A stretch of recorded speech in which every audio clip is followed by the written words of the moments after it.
I was so excited to get my shipment from Last Bottle Wines in the mail the other day, full of incredible red wines, all from Napa Valley. I love wine tasting, so having this to my door couldn't be happier. Also, couldn't be more excited that today's episode is brought to you by Last Bottle Wines. If you don't know already, they're a Napa-based online wine shop with a twist. They offer just one handpicked wine per day until it sells out, and they're always at incredible prices. We're talking 30 to 70% off retail. And the best part is that there's no subscriptions, no fees, and no minimum purchase. And I could not be more excited to bring this offer right now because they're having a marathon sale, which is coming up March 28th and 29th. Even better, we're offering Dateable listeners 10% off your first order with code DATEABLE. So if you are a wine lover like me, this is a great time to join. And did I mention that shipping is 100% free? So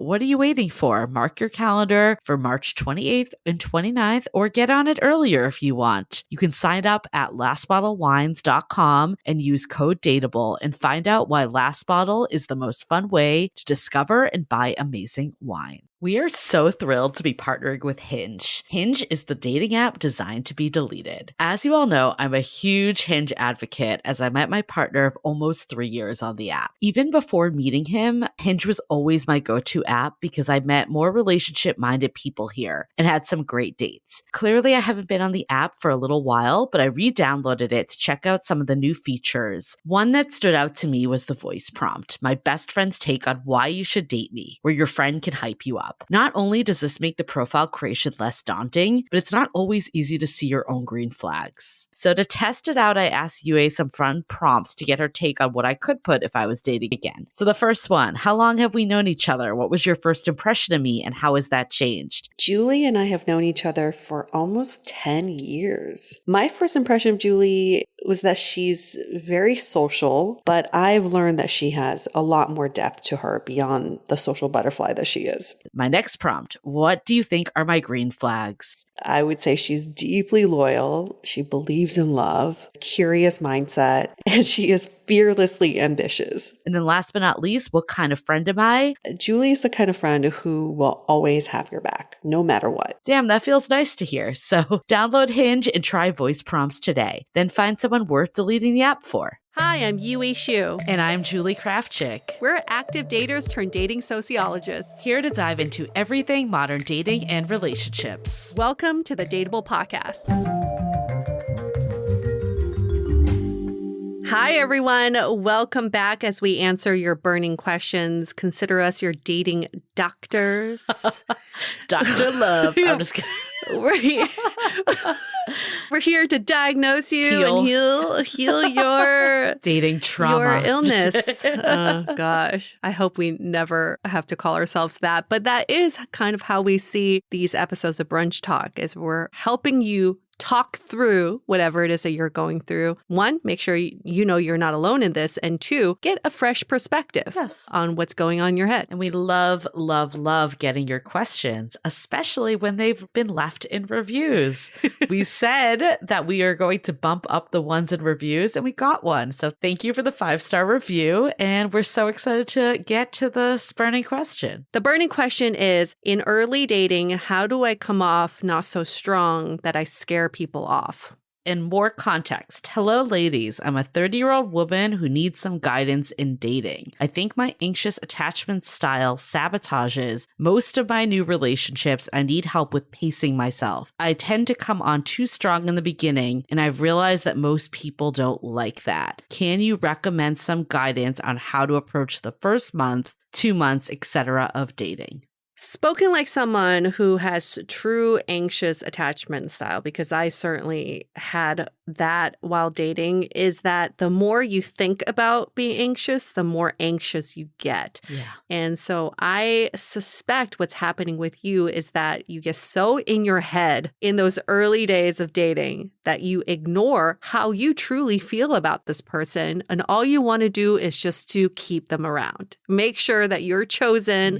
Yeah. Make sure that they keep asking you out. And you don't even ask yourself, do I even like this person? The first thing I would say, above all else, is to not think, oh my gosh, am I getting too anxious? Am I coming on too strong? Because that's just going against the grain for you. There's no way an anxious person could be like, I'm going to be more chill. I'm just going to be cool about this. The more you say that, the more anxious you're going to get. So that would be my step number one, is to not suppress that part of you. Absolutely. I feel like I just got major PTSD to my dating life Right. where I was constantly, trying to move things along. I never thought about if I liked the person. Mm-mm. And overthinking. This is a huge overthinking aspect, right? Of how am I coming off? Am I coming off too strong? Do they like me? Honestly, unless someone have you even gotten that feedback that you're coming on too strong? Is this just imposed in your own mind? More of the question, if we can reframe it, instead of does this person like me? Do I like them? Mm-hmm. Am I showing my true self? So many times we get hung up in this context of a date that we feel like we need to bring a different side of ourselves. We need to act in a certain way. We need to have the date talk. We need to pace it a certain way. We need this formula of how to approach the first month, the second month, all the months of dating. Yeah. Think about your friendships. Did it go that way? No. And when you just met people organically, whether they turned into romantic prospects or not, it wasn't so formulaic, I think is the right word. Right. And I love dating apps. Right. I'm so pro dating apps, but I feel like the reason why it's become so formulaic is because we go into every date with this context of I must figure out if this is my person to have a relationship with. It's like a bad singles event, right? It's like people are just so on. You can't be your real self when you're in that headspace. So how can you alleviate some of this going into a date? Maybe it's talking to a friend that you can feel like your true self before you go on the date. Maybe it's meditating or doing breath work or listening to music, something to calm yourself and get out of this date mentality. Right. You're putting so much pressure on yourself to be something you're not, to be someone you're not, to fit into this arbitrary timeline of how you think relationships should go, when every relationship is so different. The way we develop connection could be at a different pace from relationship to relationship. So once you've acknowledged that this is part of you and that's the authentic side of you, there's nothing wrong with acknowledging this with the person you're seeing, even in early dating. I think it's so great for someone to say, I tend to have anxious tendencies. I know this about myself and I try to catch myself. But at the same time, these are things that I need for me to not be so anxious. One is I really appreciate timely text backs. Yeah. I really appreciate if you have to cancel on plans that at least it's 24-hour notice. I don't think I'm asking for too much, but at least I know myself well enough to know this really works and these are my needs. Definitely. Well, before we go into it, let's take a quick break to hear from our sponsors. This episode is sponsored by Via. We all know there are things that can help set the mood in the bedroom, but did you know a little THC could also do that? Yes, Via has developed a unique blend of pleasure-enhancing cannabinoids, libido-strengthening herbs, and a low dose of THC all into one mind-blowing gummy called High Love. This gummy, wow, it will awaken your senses, increase blood flow, and intensify any sexual experience. I've been pleasantly surprised by the High Love gummies because it is just the right amount of THC for me to have a good time without feeling sleepy. And hey, if THC is not your thing, Via also offers a wide array of other gummies without it. And everything legally ships in 50 states with discreet packaging directly to your door. So if you're over 21, you can get 15% off and a free pack of award-winning Dreams THC plus CBN sleep gummies with our exclusive code DATEABLE at viahemp.com. That's VIIAHEMP.com. Let the gummies work their magic. Head to viahemp.com and use the code DATEABLE to receive 15% off and one free sample of their Sleepy Dream gummies. That's viahemp.com and use the code DATEABLE at checkout. Take your passion and pleasure to a whole new level with High Love from Via Hemp. This episode is made possible by Badlands Pets. As you all know, Mojo, my precious baby, is the reason why I found love in the first place. He made me feel love again. So I would do anything to ensure his health and longevity. And actress Katherine Heigl and I have that in common. She's helped save over 16,000 dogs through her foundation. And after doing a ton of research, she feels there's one place we can look to improve any dog's health, and that's their food. So fortunately, she found that just by adding a few special superfoods to her dog's food, she saw huge transformations in their health. So she's made a 20-minute video explaining step by step how anyone can do the same thing to see incredible changes in their dog's health. I've definitely re-looked at what I'm feeding Mojo and making sure that, hey, he only has one life to live, and I want to make sure it's the best damn life. So if you want to keep your dog healthy and happy, go to badlandsfood.com/dateable and watch Catherine's video right now. Again, that's badlandsfood.com/DATEABLE. Living with ADHD can be a challenge, and dating with ADHD is definitely a challenge, we've heard many of you say. But finding the right care and proper tools needed to succeed can be life-changing.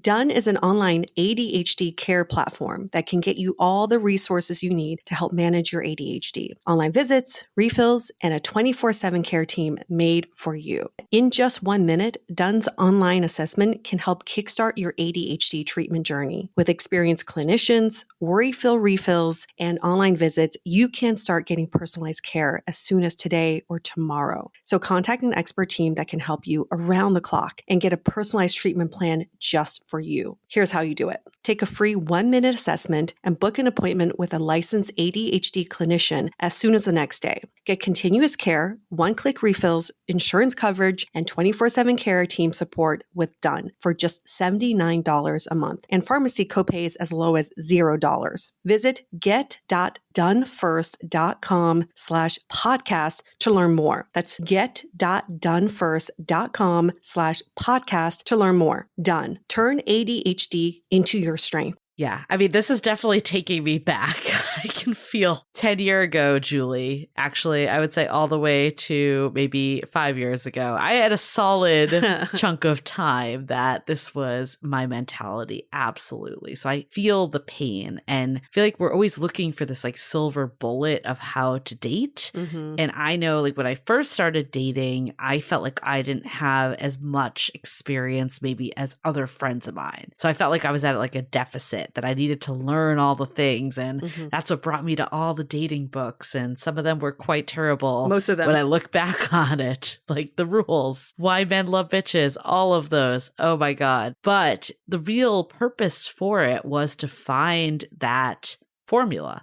And I think the quicker we can realize that there is no formula and you need to just like moving to that sense over thinking, that was a huge shift for me. Like getting out of my head and just being like, how do I feel around this person? How does my body feel? Do I feel at ease? Like not just, oh, how do I feel? Like I feel the butterflies, but do I feel like myself? Do I feel good in this person's presence? That's how you can really start to like shift out of this. Like what expectation does this person have for me? Right. Yeah. And then you start spiraling when you start doing all the guesswork, trying to be a psychic, try to read their mind, try to read the situation, when all you can really do is think, what do I have control over? I don't have control over what this person's thinking, what's going to happen tomorrow. I only have control over what I can do, how I can react, and what I can ask. So if there's a burning question for you, like, I thought we had a date on Thursday. It's Wednesday night. I haven't heard anything back. Instead of ruminating in, oh, is this still going to happen? Did I come off too strong? Did I say something that scared this person away? Just ask.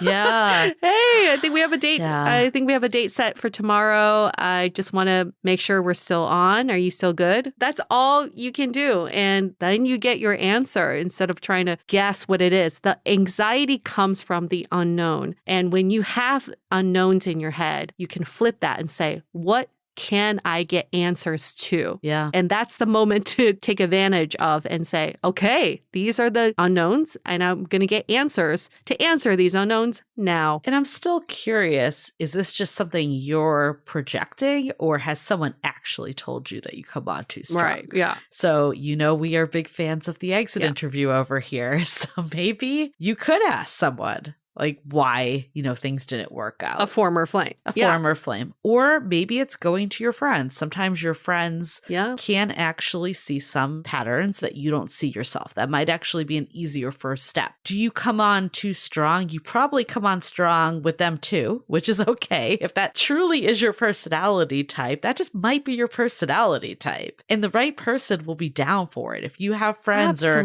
other people in your lives, then it's not a problem. That being said, if you're coming on too strong because you feel like you need to play these dating games and that's not actually your personality, right? But you're adhering to this date self of you, then that might be time to take inventory and say, like, is this actually who I am? And am I this coming on too strong in all parts of my life? Or am I just doing this in my dating life? Sometimes who we are in dating is not who we are the rest of our lives. And a lot of times, like, rectifying that disconnect actually can set you up to just be a much more authentic version of yourself. Like, I know for years, like, I remember my best friend just being like, I don't understand why none of your dates progress.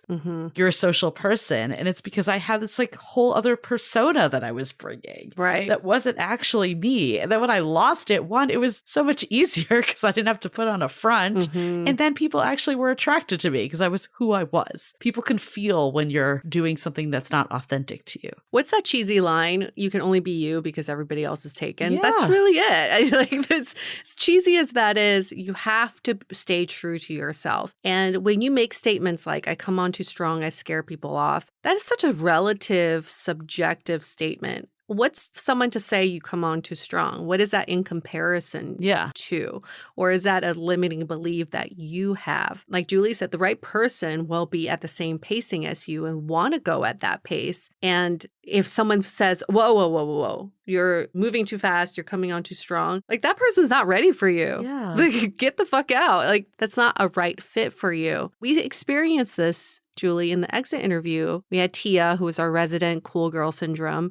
And she, for so many years, didn't voice her needs. Like she didn't DTR when she wanted to. She didn't ask for more commitment when she wanted to. So she came on our show, did that. We gave her that feedback. And then when she came back for the check-in episode, she said, oh, I think I overcorrected because now I'm expressing my needs too early. And this guy I really like says I'm moving too fast. And we were like, no. Now you are authentic to who you are. You're expressing your needs. Yeah. You're just scaring off the wrong people. And that is okay. Because you got to make room for the right people somehow. Right. I think this really comes down to like, what is this? Is this in your head? Yeah. Is this just the wrong people? Or is this actually a personality challenge that you face in all parts of life? And if that's the case, like maybe there is some steps that can be taken to tone it down a little and read the room and make people feel comfortable, etc. But I feel like the only way that would be is if it's showing up across the board. It wouldn't just be dating.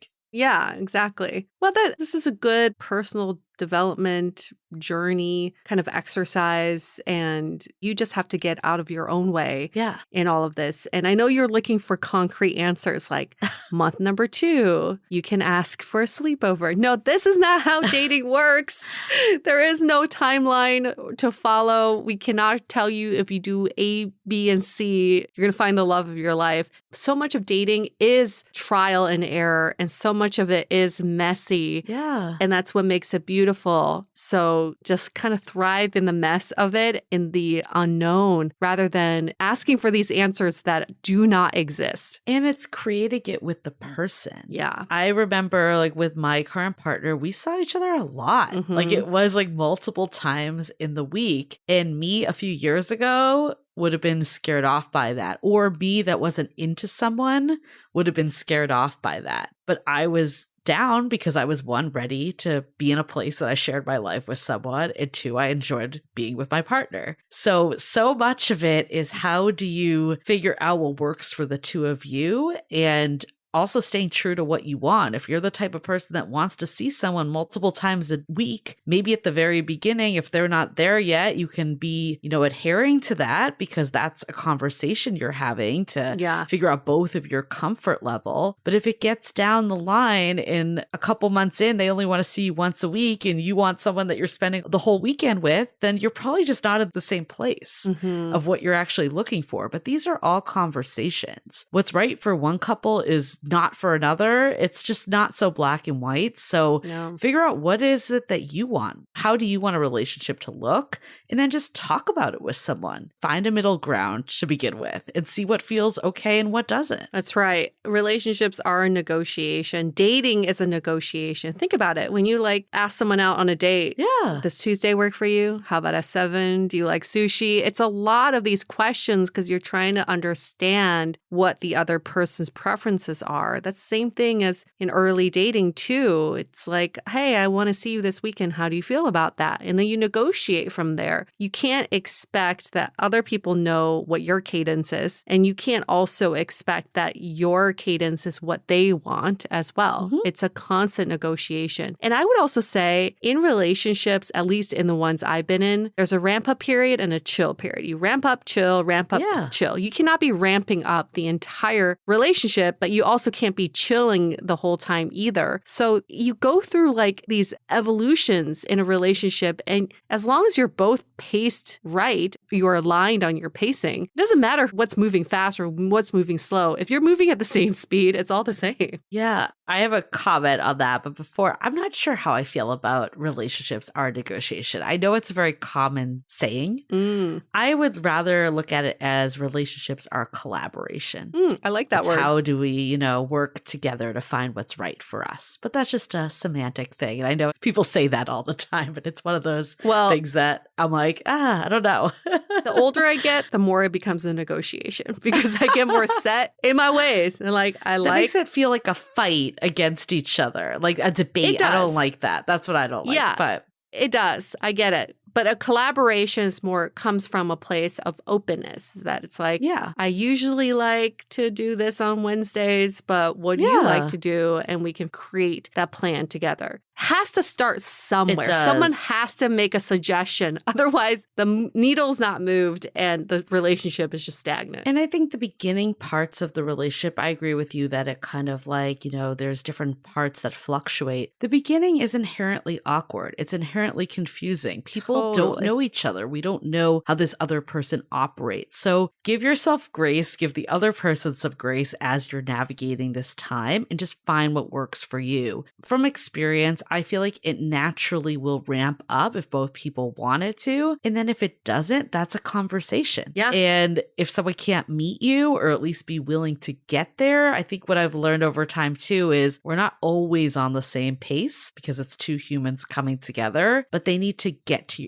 we need to eventually get to the same pace in a time that works for both people. So are they willing to get to your pace or at least have a proposal that can gradually get to it? Maybe you want to see them 4 days a week in month 1, but they really only want 2. Can you guys net out to 3? There's different ways to figure this out, but just be a little more, flexible, I'd say, in the beginning while communicating what it is you want and seeing how you two can come together. There you go. Flexible, yet communicate your needs. Also very important. Flexible, yet assertive. And staying true to yourself. Not hard at all, right? No.